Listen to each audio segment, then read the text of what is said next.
Let me tell you, this is historical. It has not started with President Uhuru. And I was the first person to go back to your clips to advise the deputy president to have a minute with the retired president, President Daniel Toroitich Arap Moi, so that Moi would have given him a lecture of 5 minutes as per how he ascended to power when he was a vice president. He's the only first vice president in the Republic of Kenya to ascend to power after the death of our founding father, Mzee Kenyatta. And Moi knew, even if he was representing President Jomo Kenyatta in all OAU meetings in Africa, Kenyatta used not to fly, Kenyatta used not to go out. But when he comes back, and Mzee Kenyatta is at Thingirawa Iregi Nakuru, with the former provincial police officer Mungai, the director of CID Mr. Nderi, and Mbiu Mwana wa Koinange, and Mungai, who was the foreign affairs minister, President Moi would not be allowed to go there. He stopped at the door at the first gate and he goes home. The following day, he could not complain to Kenyatta that your people chased me away. He went, he removed his pencil, he counted years of the old man and his, and then he persevered.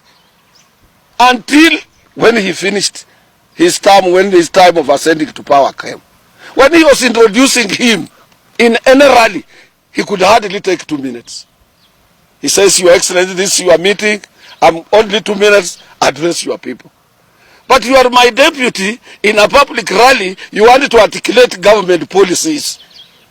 You want to go and preside over functions of government, opening up of roads, as if you are the head of, and the head of state is there.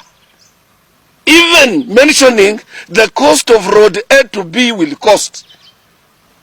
Who is leading? We don't have 2 presidents. You wouldn't be happy even if you are self in that seat.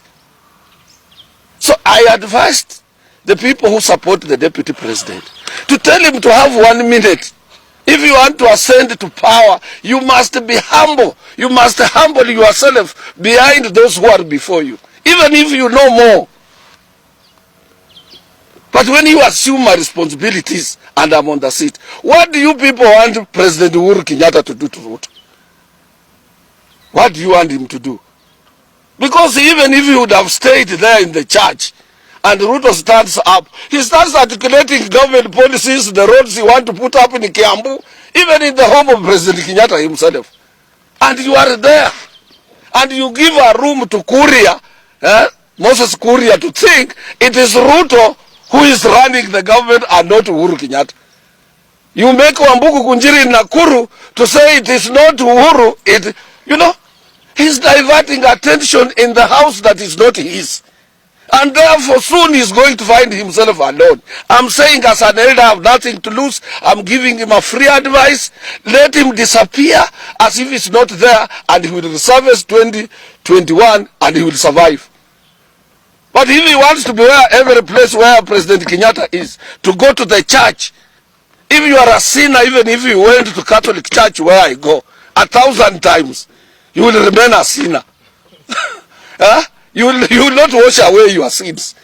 Tell him to humble himself. And Ruto harbors hate. Let him try to consult these people, talk slowly, not without it. I'm giving him a free advice. If you are recording, send this thing to him. He will survive. But if he goes the way he's going, he's not going to survive at all. And he should not say we did not warn him. The way he has disappeared in Isur, going home, let him sit there. Who is he? Receiving delegates on behalf of government, and President Uhuru Kenyatta is alone with Margaret in the house. Say in that sense, and he's the head of state. I can't allow it, even if it was myself. I would say yes. So wewe umesema ni president, haya chukua hiyo serikali sasa. And we don't get it. Kibaki aliwacha that shield that protects, a symbol of protection of Kenya, ile upanga, in the hands of only one man. That is Uhuru Muigai Kenyatta. Let somebody tell Ruto, this is free advice. I'm elder. Ruto was born 1966, June or July, when I was leaving Form 4. And in the following year, I started working when he was less than 1 year, on 2nd of June 1967. His elder sisters are the one who are supposed to be my girlfriends. Who would have been my girlfriends? Huh? His elder sisters, or cousins rather. Huh?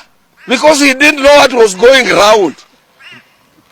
When we were dancing bookies and what have you in Nairobi, embracing a bond Kalenjin girl, beautiful Kalenjin girls, he was nowhere. Let him listen to me for free. Let him listen to me for free, and he will survive.